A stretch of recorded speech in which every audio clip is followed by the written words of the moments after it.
Chapter 8. The Farmer. The nights are so cold, dear Amicus, when I go out with Durell, grunted Irina. I wish I could grow fur.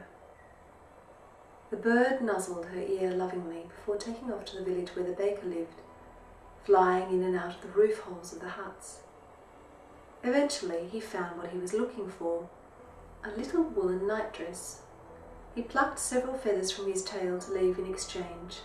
Sylvan feathers were prized as quills and decorations, and could be sold for good money at the market. He carried the nightdress back in his beak.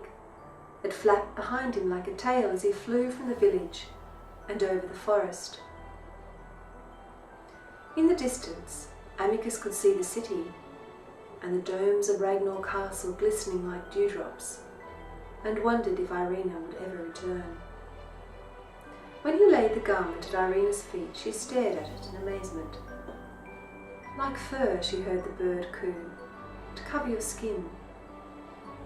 That night Irina was glad of the strange fur, although it was itchy at first. Even with Amicus pecking at her and clacking his instructions, it had taken Irina a while to work out how she was to wear her fur. Eventually she learnt how to put her hands through the long sleeves and her head through the neck hole instead of the other way round, and it was worth it. As she wrapped her arms around Durell's neck, she felt warm and comfortable. The stars gleamed above them as they rushed into the forest. For Irina, night was a colourless form of day. She had spent so much of her life awake at night. She could see almost as well as a wolf. "Look," she whispered, "rabbit tracks."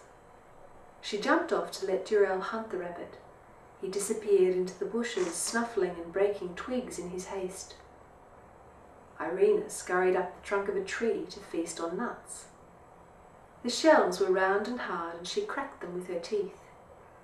If she was careful, the three-sided nuts, shaped like crow's claws, would not break but fall sweet and soft onto her tongue. She was gnawing her way through her seventh nut when she heard Durell yelp. Irina jumped to the ground, hurrying towards the dark bushes. She made a small grunt, and Durell's answering yelp came through the air, clear and desperate. Running on all fours, Irina reached the river and found Durell tangled in an old fishing net, scrabbling furiously. Irina made a noise which meant stop, and knelt beside him. His front paws were ensnared in cords too thick to bite through. Patiently, Irina set to work with her nimble fingers untangling the net, all the while singing a song the robins had taught her to calm him. It was almost dawn by the time she had freed him. "There," she said, as Durell drew his paws clear of the net and backed away. She lifted her head and sniffed. Although her sense of smell was nowhere near as keen as a wolf's, she could detect the distinctive scent of a human, the hairless skin emitting a salting fragrance unlike the more familiar smell of fur. Turning her head, Irina spied a man carrying a sack. These humans, Amicus had told her, were farmers gathering firewood or odor acorns to fatten their pigs. She hid from them, as Durell did, keeping as still as a log in the shadows. "Quickly," she said to Durell. She climbed onto his back, and the two of them raced into the forest. Hearing the crackle of twigs, the farmer glanced in their direction and saw the girl on the young wolf's back. He rubbed his eyes with amazement. The pair disappeared into the trees.